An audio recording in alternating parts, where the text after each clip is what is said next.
يا بنات هنعمل مع بعض العدس النهاردة زي ما انتوا شايفين كده. العدس لازم يتغسل كويس جدا جدا. تمام، لغاية لما المية بتاعته بدل ما يبقى الرايم بتاعها ده كله يروح وتبتدي ان هي تبقى شفافة، بدل ما كانت شايفين البياض دوت. هنبتدي نغسل فيه لغاية لما المية ايه تكون شفافة. يعني انتوا شايفين طبعا اللون عامل ازاي. هنفضل نعمل كده وننزل.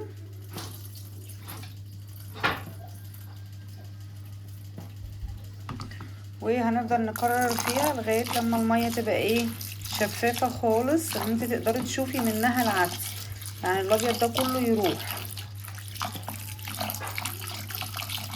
هرجع لكم بعد الغسل. زي ما انتوا شايفين كده يا بنات، احنا بنغسلها من 4 ل5 غسلات تقريبا. زي ما انتوا شايفين المية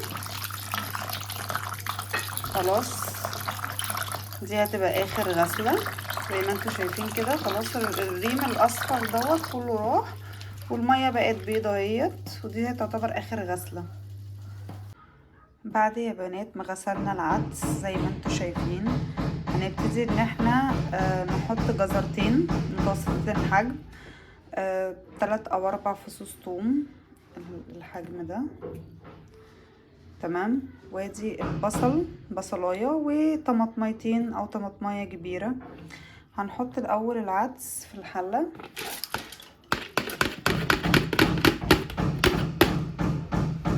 بعدين هنروح حاطين الخضار ده كله كده، وهنبتدي ان احنا نحط عليه ميه. العدس بيبقى مش مشكله لو حطيتي ميه زياده، يعني احنا بنعمل شوربه، انت بتحطي ميه بزياده في الحله بتاعه العدس.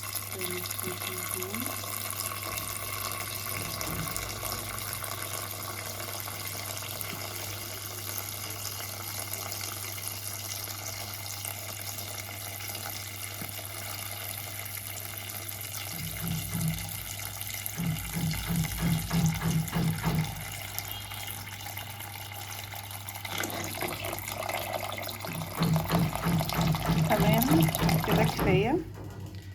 بعدين هنبتدي ان احنا نحطها على النار ونغطيها. تمام، لغايه لما المكونات كلها تستوي والعدس يستوي.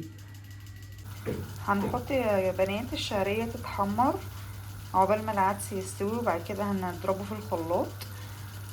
الشعريه زي ما انتوا شايفين كده يا بنات لازم تبرد والعدس وهو سخن، لا اما الشعريه تتعمل والعدس يكون بارد. يعني ما ينفعش الاتنين يكونوا سخنين مع بعض عشان الشعريه تلزق في قعر الحله من تحت. احنا مش عايزين الشعريه تلزق في قعر الحله من تحت، فهنسيبها تتحمر وتبرد خالص لغايه لما العدس ايه يستوي. زي ما انتوا شايفين كده اهو حاطين العدس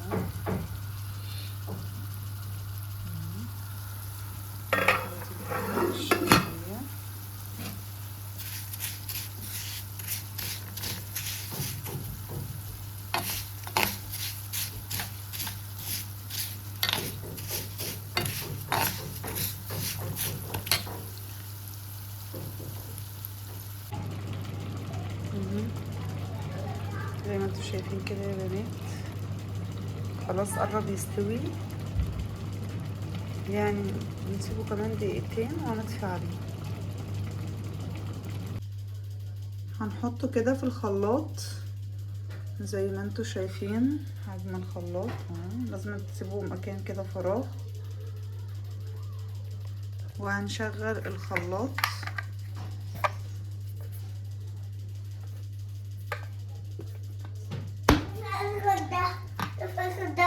خد يا حبيبي اخد ده. ده بيبقى منظر العدس بعد ما بيتطحن زي ما انتوا شايفين.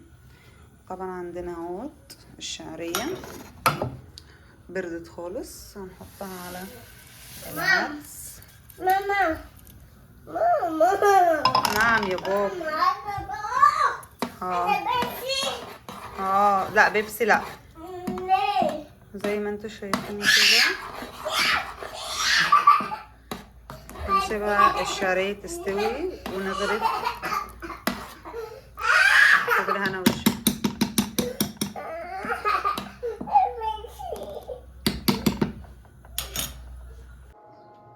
وده يا بنات منظر العدس بعد ما استوى. ان شاء الله، اللهم بارك.